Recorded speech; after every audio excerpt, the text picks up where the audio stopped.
Here we are with Bob Mehr. Hi, Bob. Thanks for coming to join me. Well, thanks for having me. So you have a new book coming up in December called Night Stalkers?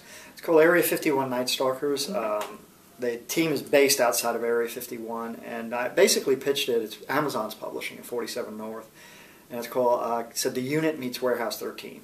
Sort of the special ops guys who deal with things that go bump in the night.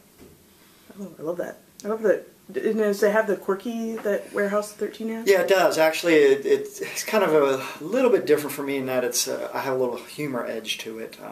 My special ops team ends up parachuting into a gated community, and they have to take out these bad things in a gated community but not get noticed at the same time. And they link up with a 16-year-old girl who's kind of their expert on how to negotiate the terrain there.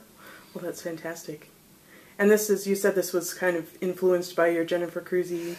It reminds me a lot of how Jennifer and I wrote, because of it, the tongue-in-cheek. I wrote this book with my wife, and she helped me a lot with it. And there's a lot of humor in it, as opposed to my usual books of grim and death. There's a lot of grim and death in it, but there's also a lot of but it's funny lighter moments. Yeah, it's funny death. Yes, funny death. It's like Walking Dead type of. Yes.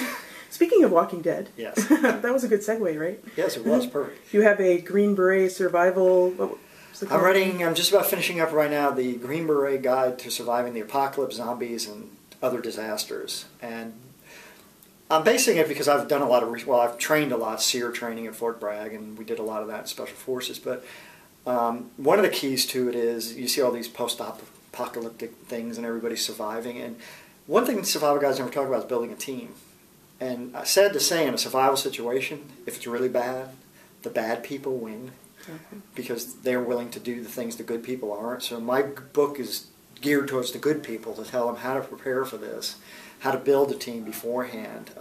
And I put some humor into it too, because some of these books are just so serious. I'm like, you know, if you drink uncontaminated water and get a flu, that's bad. You don't want that. That's like not a good thing in your stomach and things like that. So I'm trying to distill it down and make it really simple.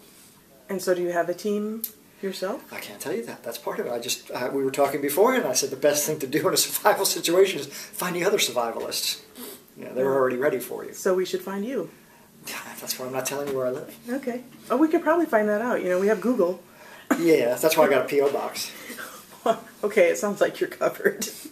Plus I got Fields of Fire coming up to the house. And this book handily comes out on December 11th, so everyone has a day. The day before the world ends. Yes. So does Night Stalkers. They both come out at the same time, right? I asked Amazon that. I said, are you bringing this out just so we can get this in before everybody dies? Yeah. A horrible death. Yeah. Okay. And it sounds like they are. Amazon, they're pretty smart. They are. Actually, I've enjoyed working with them. What I have found working with Amazon, Barnes & Noble, Kobo, is they say something I never heard in traditional publishing. I almost dropped the phone the first time they said, how can we help you sell more books? I was like, what? 20 years of traditional publishing, 42 books. No one really ever said that to me before. And they're all just so eager to try new things, and they're honest. They'll say, we don't know how this is going to work. We're going to try something new with you. I literally had one of the top people at Amazon look at me and go, well, we're going to experiment with your book. We're going to try this and this. And I was like, go ahead. Do whatever you want. At least they're willing to experiment. Well, you have to now. Right. Jen's here with me, and we started our publishing company, and we try anything. We've learned a lot this weekend. We're talking to other authors that we're going to try. And it's the Wild West in publishing right now. And this new publishing company that you're working on, it's called, we used to call it Who Dares Wins, because that's the Special Air Service motto, and we found out the British government owns the copyright on that trademark. And I don't want the British government coming after me. So we were trying to think of a name, and I looked down at my feet, and there was Gus, my dog, my yellow lab, and I have a picture of him with wraparound sunglasses on. So we became Cool Gus Publishing.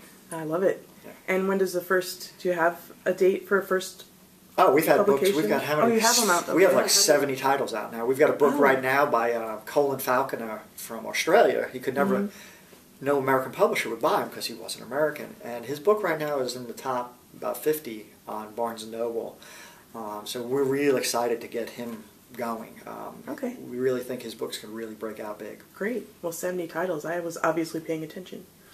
So good job. Yeah, thanks. Appreciate it. Well, thanks for talking to me. I'm really excited about that survivor's guide, if I can get an advanced reader copy. Oh, sure. Absolutely. So that I'm more prepared than the other people on December 11th. That'd be great. Yeah, and the other thing is, too, you can buy an ebook, but I kind of recommend to people to get the print book because... There won't be any electricity, right? electricity, Yeah, yeah. good plan.